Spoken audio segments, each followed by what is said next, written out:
And with the nationwide Hijab Showdown, we bring you the best voices from both sides of the story. One such voice is that of the Kerala Governor Arif Mohammed Khan, who gets candid about the reasons for the hijab row, what it means and much more. Here's that exclusive interview.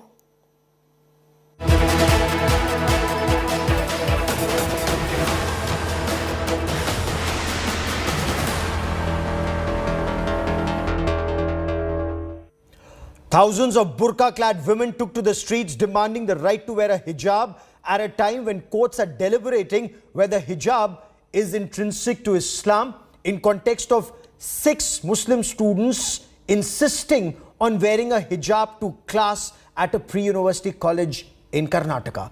Joining me on India Today is Arif Mohammed Khan, Governor of Kerala and a respected scholar of Islam. Sir, welcome on India Today. Thank you very much. Sir, is hijab intrinsic to Islam? You know, it's not question of my opinion or your opinion. Islam has itself spelled out clearly what is intrinsic, what is essential, and in the Islamic language they have been described as 5 arkan, of 5 pillars of the faith. That is what is essential, what is intrinsic, what is integral to the practice of the religion. The 5 pillars are: first, the attestation, which is called kalma shahadat, that you believe in one God, you believe in the prophethood of Huzur Sallam. Then is the salat, that is the 5-time prayers. Then is the zakat, that is the Donation. Alms which you give out of your income. Then is after zakat is hajj, which is not obligatory for everybody. It is obligatory only for those who have the means available with them. So if you want my personal opinion does not matter. Islam itself says that there are only 5 things which are intrinsic, which are integral for the practice of the religion.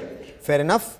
What do you then make of these 6 girl students of a women's pre-university college insisting on hijab in the classroom, which the management says is in violation of the uniform code?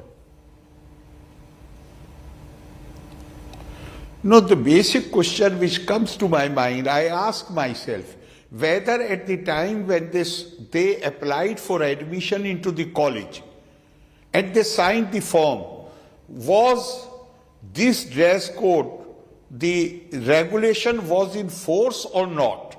So they did it knowingly and they have signed on the documents. If this is something which has been introduced after they were admitted into the college, then I can understand if they feel that it is necessary, then they can raise the question. But if this dress code was in place, the regulation was in place at the time when they took the admission, then they are only violating, by demanding something new, they are only violating the civil contract which they had agreed to, and they had duly signed it with the college. Okay. Of course, the management says that in the previous years, and they've put out pictures to buttress their point, these 6 girls or the 90 other Muslims or the 600 other girls, nobody wore a hijab or nobody had a different dress code. They all wore the same uniform. But the protests in Karnataka, the protests in Maharashtra and some other parts of the country, Governor, if I may, is this misinformation or deliberate politics? There is no ban on hijab. There is a uniform code in place in these educational institutions, sir. Exactly. And I ask myself this question, that if we accept this argument, because you started the question with whether it is intrinsic, whether it is essential for the practice of the religion. For argument's sake, accept that it is intrinsic, it is integral. Then what is going to happen to the Muslim women who are serving in our security forces, who are serving in our police force? And now it is not only the security forces, and even engineers, even doctors, Okay. and not only these areas. Now in defense sector, Navy, Air Force, our army, they have opened their door to women. Yes. So if you accept this argument, then I ask, the question which comes to my mind is that if you accept their argument, then are these women going to sacrifice their career? Or they are going to live with a guilt feeling that because of our service, we are not able to practice something which is essential and which is intrinsic to our religion? You are going to create confusion in their mind. Whose interest are you going to serve? You want to drive away Muslim women from the mainstream? If all these doors to all these careers, if they are close to them, where will they go? That's a very, very pertinent point you Basically, raised, we must sir. keep in mind, this is the one thing we should keep in mind, that when Islam came, there was a section among the Arabs who used to bury their daughters soon after their birth. Islam is strongly banned it. The practice came to an end. But that psychology, that mentality which wants to keep the women suppressed, which wants to keep the women, they want to dominate over women, that psychology, that habit did not end. They invented triple divorce, they invented hijab, they invented all kind of things. Are you going to, basically, we should always remember that Yes. any system, whether it is religious system, it is political system, it is social system, if it does not have the capability to respond to the requirements of the times in which we are living, the new ideas, Yes. then it becomes stagnant. But what do you make of the And protests it- that are happening today, sir? What because do you make of any these living thousands of women who are out on the streets wearing a burqa saying we want a right to hijab? all the, I do not find much problem with these women because they are not properly informed. The problem is those people who are instigating it. And the people who are instigating it, you can look at their biodata. They are the people who earlier they used to blackmail the government, they used to use the language of violence, they used to threaten. This is what happened in 1986. How they brought pressure and government submitted to their pressure and reversed the judgment of the Supreme Court in Shah Bano case.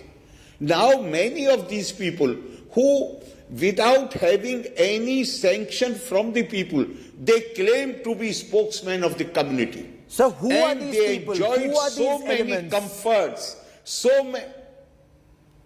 you know them well, I know them well. Look at the list who were holding a meeting outside Parliament in 1986, and they were threatening the members of Parliament. They were saying that any member of Parliament who differs with us, break his legs. 5 attempts were made on my life. Yes. You were threatened. Everybody knows who these people are. And simply because they projected themselves as the spokesman of the community, they enjoyed all kind of government patronage. Now they have become deprived of that because Today the government is refusing to be blackmailed, refusing to listen, to entertain the threats, the violent language. Therefore, they are trying to instigate others. But I ask the question, whose interest are you serving? Yes. If you accept their argument, then the section which will be most adversely affected will be Muslim women. Because all doors to the various careers will be closed to them. That's a very important point to make, sir. Are close to them, yes, then they will sir, but the enthusiasm for education, that will also wane. Very interesting point you make there, and I wonder why these protesting women are not realizing that aspect. But sir, are you suggesting that we are back to 1986 with these protests? Are we back to the Shah Bano moment, and this time of the Narendra Modi government? So Rajiv Gandhi in 1986 may have buckled under the pressure. No, are we back to that same moment where pressure is being mounted on the Narendra Modi government? No, the people who are trying to mount pressure, they are living in 1986. But they are not realizing that lot of water has flown in Jamna, and now the government in Delhi is different. This government, I am sure that this government is not going to buckle down. They are not going to kneel before them. That's a very interesting point to make, sir. In your view, sir, some people are drawing a parallel that if Sikhs are permitted to wear a turban and a kada, Muslim women should be permitted to wear a hijab. What do you make of this parallel? There can't be more preposterous argument, because if you study the sixth edition, then 5 Ks and Kirpan, Kala, Kesh, they are among them. They are considered and accepted as essential and intrinsic to the practice of Sikh religion. Whereas hijab does not find any mention. In fact, in Quran, the term hijab has been used 7 times, and nowhere it has been used in the context of the dress which a woman should wear. Okay. The word which has been used is khimar. Khimar. And khimar is like this. Yes. Like dupatta, like scarf. And the Quranic verse says that in order to make difference between a free, that was the society world over, where economies were being driven, they were called economies driven by slaves. Yes. So there were as many slaves in that society as there were free men or women. Now, the slave women were, for people generally, they were good sport. They will molest them, they will misbehave with them. So sometimes they will misbehave with a free woman also. Their Quran said that the khimar which you use, draw it over your bosom so that you are recognized, you are identified. The concept of Quran is you dressed decently. Okay. Fair enough. Don't invite unnecessary attention. Fair enough. And dress in a manner so that you can be identified. Not that you should dress in a manner that your identity is obliterated.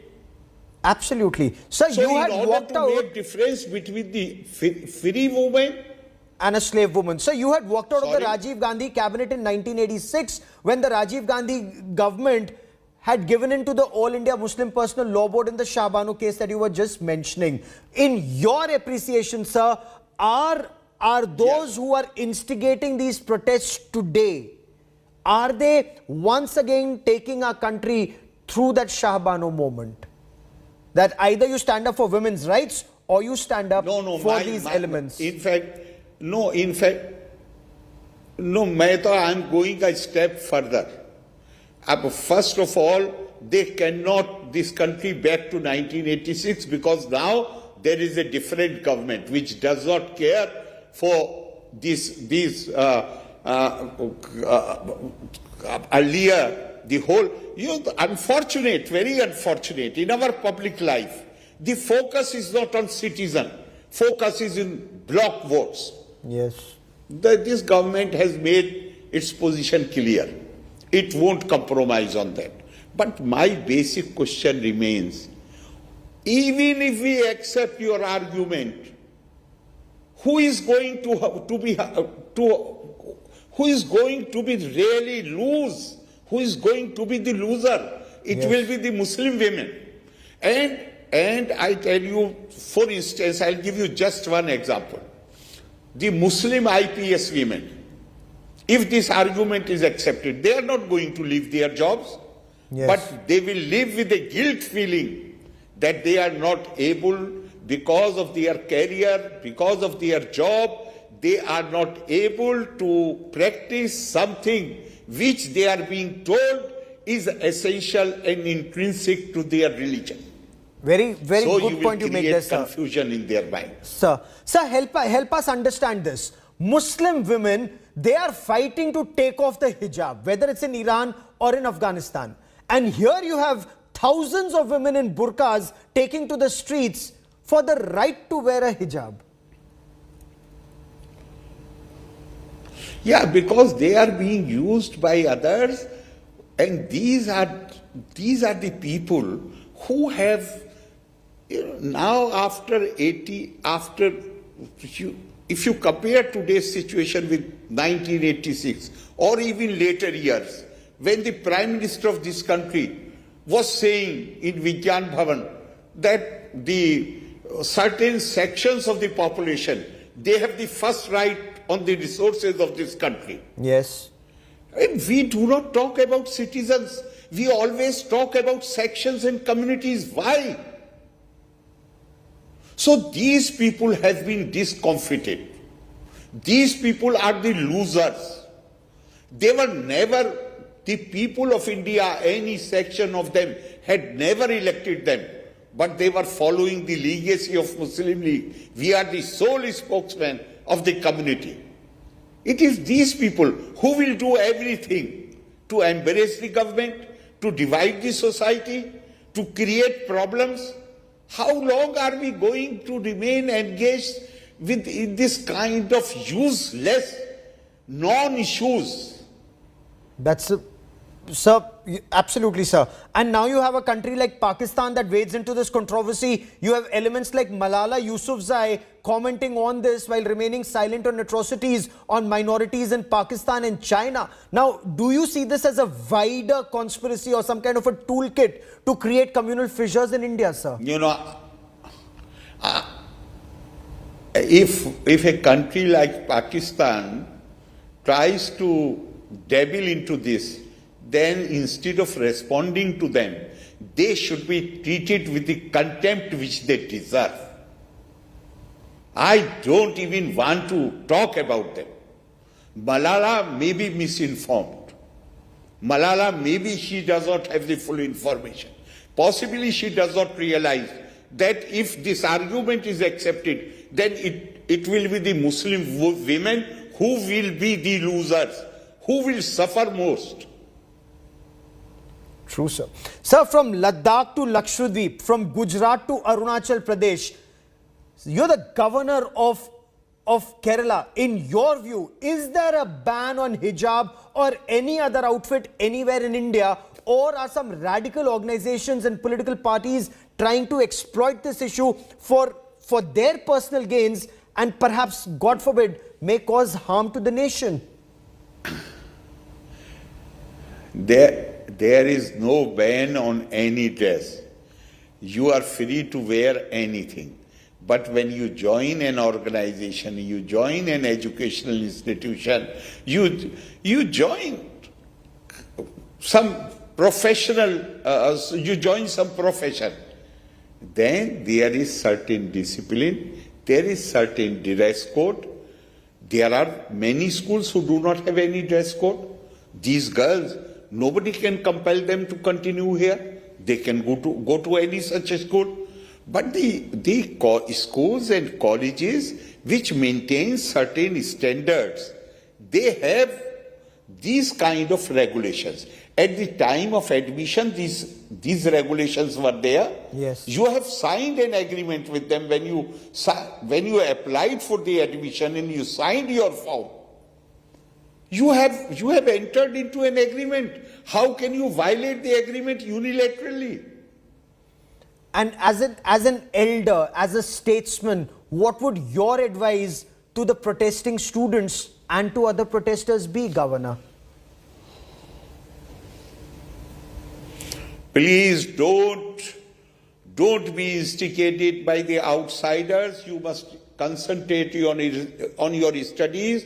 Today the situation is so congenial. Last 4 months, 3 months, I have attended 4 convocations. And more than 73% of the medal winners and the award winners were the girls. We are seeing girls in the Air Force. We are seeing them everywhere. Don't become victim of these conspiracies who want to push you back into dark ages. Very sensible advice. Arif Mohammed Khan, Governor, Kerala, former Union Minister, many thanks for joining me here on India Today.